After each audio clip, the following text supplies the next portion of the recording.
नमस्कार दोस्तों, स्वागत है आपका हमारे YouTube चैनल पर। आज दोस्तों मैं कुछ एक ऐसी वीडियो लेके आया हूं जो आपके लिए बहुत इंपॉर्टेंट होने वाली है।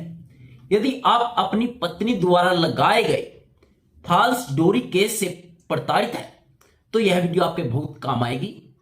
वीडियो को एंड तक देखिएगा और एक लाइक एंड सब्सक्राइब जरूर कीजिएगा, क्योंकि दोस्तों अब 3 साल के बाद यानी शादी के 3 साल के बाद लगाया गया दहेज का केस दोस्तों मान्य नहीं होगा। पति पक्ष के लिए बहुत बड़ी खुशी की बात है जिनकी पत्नियों ने 3 साल के बाद शादी के दहेज केस दर्ज करवाया है। यह दोस्तों एक जो जजमेंट आई है उससे रिलेटेड है, क्योंकि यह जजमेंट में बताया गया है। मामला क्या था? मामला तो दोस्तों कि इसमें जो पति और पत्नी के बीच दोस्तों एक पारिवारिक विवाद स्टार्ट हो जाता है और पत्नी द्वारा पति और उसके ससुराल वालों के खिलाफ 498A यानी डोरी के तहत मामला दर्ज करवा दिया जाता है। तो जो पति पक्ष होता है, पति पक्ष जो उनके खिलाफ एफआईआर दर्ज करवाई गई थी 498A की, तो उसकी क्वेश्चन के लिए 482 सीआरपीसी के तहत हाई कोर्ट में पिटीशन दायर करता है। दोस्तों जो पति था, क्योंकि जो पत्नी ने शिकायत दर्ज करवाई थी वह शिकायत दर्ज करवाई थी पत्नी ने 11 नवंबर 2022 को।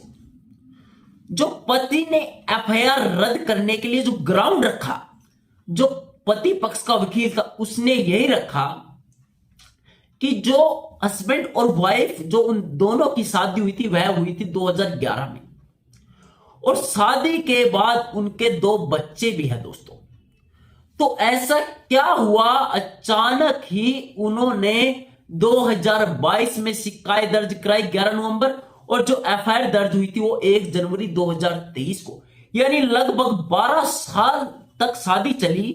तो 12 साल तक कोई ऐसी घटना घटित नहीं हुई कि मैंने दहेज मांगो, तो उसने 2023 में कैसे यह यानी 12 साल के बाद यह एफआईआर दर्ज करवा दी, जिससे साफ तौर पे जाहिर होता है कि यह पति पक्ष को परेशान करने के लिए, उसके घर वालों को परेशान करने के लिए ही मन घड़त कहानी बनाई गई है, जिसे क्वेश किया जाना जरूरी है। दोस्तों इसमें जो पति पक्ष की तरफ से वकील था उसने एक बात रखी कि जो 498A है, जो दोस्तों दहेज का केस है, उसमें मैक्सिमम टू मैक्सिमम दोस्तों 3 साल की सजा का प्रावधान है। यह आपके लिए मैं बता दूं। इसीलिए यदि कोई पत्नी कोई झूठा केस दर्ज करवाती है अपने पति के खिलाफ, चाहे सच्चा भी हो 498A का, तो पुलिस द्वारा उसे अरेस्ट नहीं किया जा सकता, क्योंकि इसमें मैक्सिमम 3 साल की सजा का प्रावधान है और यह सुप्रीम कोर्ट की अथॉरिटी है। यदि कोई ऐसा अपराध जिसमें 7 साल से कम की सजा का प्रावधान हो तो उसे अरेस्ट नहीं करना है, उसे यानी पुलिस बेल पे ही छोड़ देना है। जब पुलिस चार्जशीट पेश करेगी कोर्ट में, तब जाके उस व्यक्ति को कोर्ट में पेश करना होगा और साथ ही साथ उसको बेल ग्रांट हो जाएगी। तो इसी प्रकार दोस्तों पति पक्ष ने यही कहा कि जो 498A लगाया है पत्नी ने, उसमें मैक्सिमम 3 साल की सजा का प्रावधान है। तो जो ये केस था दहेज केस भी शादी के वक्त हुई घटना के 3 साल के अंदर ही दर्ज करवाना चाहिए। यानी ऐसा नहीं है कि 2011 में उनकी शादी हुई थी और 2014 के अंदर अंदर वह दहेज केस दर्ज करवा सकती थी। यानी घटना घटित होने के 3 साल बाद यानी वह केस दर्ज करवाना बहुत ही जरूरी था।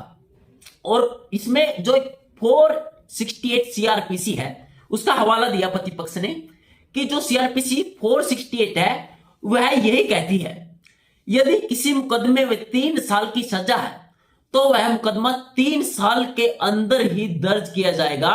यानी जब घटना घटित हो जाती है कि कभी किसी ने दहेज मांगा है, 2018 में दहेज मांगा है, तो 18, 19, 20, 21, तो दहेज केस में 3 साल की सजा है, तो 3 साल के अंदर ही वह केस दर्ज करवा सकती थी। तो उसने इसमें घटना क्या बताई है दोस्तों? इसमें घटना बताई है उसने 2019 में जो एफआईआर दर्ज करवाई थी पत्नी ने, उसमें साफ तौर पे मेंशन किया था कि 2019 में उन्होंने मुझसे दहेज मांगा, मेरे पति ने, मेरे ससुराल वालों ने। तो वो एफआईआर कब दर्ज करवा रही है दोस्तों? 1 जनवरी 2023 में, यानी 19 में कराई, 20, 21, 22, यानी वह 2022 में एफआईआर दर्ज करवा सकती थी, 2023 में नहीं, यानी वो 3 साल से ऊपर हो गई है। जो दोस्तों ये सीआरपीसी की 468 है, ये सिर्फ दहेज केस को लेकर नहीं है, जितने भी इंसिडेंट है, जितने भी एक्ट है, जितने भी क्राइम है, जितनी उनकी सजा का प्रावधान है, अगर उस सजा से ज्यादा टाइम निकल जाता है तो आप एफआईआर क्वेश्चन के लिए दोस्तों जा सकते हो। परंतु एक बात ध्यान रखने योग्य है कि जो ये 468 है, यह कोर्ट के विवेक पे काम करेगी, क्योंकि कोर्ट के पास 473 के तहत पावर है कि यदि समय अवधि बीत भी जाती है तो कोर्ट चाहे तो वह मुकदमा को जारी रख सकती है, यानी कोर्ट के विवेक आधार पर। परंतु कोर्ट को भी यह ग्राउंड बताना पड़ेगा, यह मेंशन करना पड़ेगा कि वह यह मुकदमा जारी क्यों रखना चाहती है। ऐसे ही नहीं ओरली बोल सकती कि इसे कंटिन्यू रखिए, यानी कोर्ट को भी अपना पक्ष रखना पड़ेगा। इसमें पति पक्ष की तरफ से दोस्तों, जो हम जिस टॉपिक पर भी बात कर रहे हैं, वकील ने दोस्तों एक जजमेंट का हवाला दिया, जो वह जजमेंट थी अरुण व्यास और अन्य बनाम अनीता व्यास, सुप्रीम कोर्ट की जजमेंट का हवाला दिया दोस्तों, क्योंकि इसमें वही बताया गया था कि जो घटना घटित हुई थी उस मामले में वह 13 अक्टूबर 1988 को हुई थी और यही दहेज की थी दोस्तों। और जो एफआईआर दर्ज करवाई थी 12 अक्टूबर 1991 के अंदर होनी चाहिए थी, जो एफआईआर दर्ज करवानी चाहिए थी, परंतु जो एफआईआर दर्ज करवाई वो 1995, यानी 22 दिसंबर 1995। जो 1988 में घटना घटित हुई थी, यानी 3 साल की सजा का प्रावधान है देश में, 89, 1991, यानी 91 में एफआईआर दर्ज होनी चाहिए थी, लेकिन की कब, 1995 में।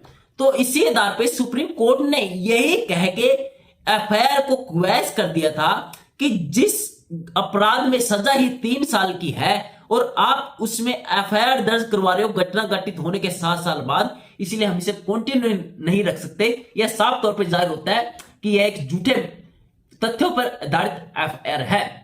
जो अरुण व्यास, अन्य बनाम अनीता व्यास थी, सुप्रीम कोर्ट की जजमेंट थी दोस्तों, इसी का हवाला दिया पति पक्ष के वकील ने।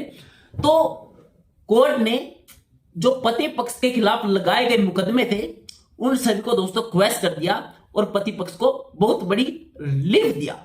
इसीलिए दोस्तों, यदि आपकी वाइफ ने भी दी गई एप्लीकेशन में या एफआईआर में हुआ इंसिडेंट 3 साल पुराना है तो आप उसको आधार बना के एफआईआर क्वैश करवा सकते हो। आपको लंबी प्रोसीडिंग का सामना करने की कोई जरूरत नहीं है कि तारीख पे तारीख, तो आपको रिलीफ जरूर मिलेगा। यदि आप मुझसे कोई सहायता चाहते हैं तो स्क्रीन पे मेरे चल रहे नंबर पर आप व्हाट्सएप कर सकते हैं, तो मैं आपकी सहायता जरूर करूंगा। जो भी आपके कोई क्वेश्चन होंगे, आपको कोई उसका आंसर चाहिए तो मैं उसका जरूर दूंगा। थैंक यू दोस्तों।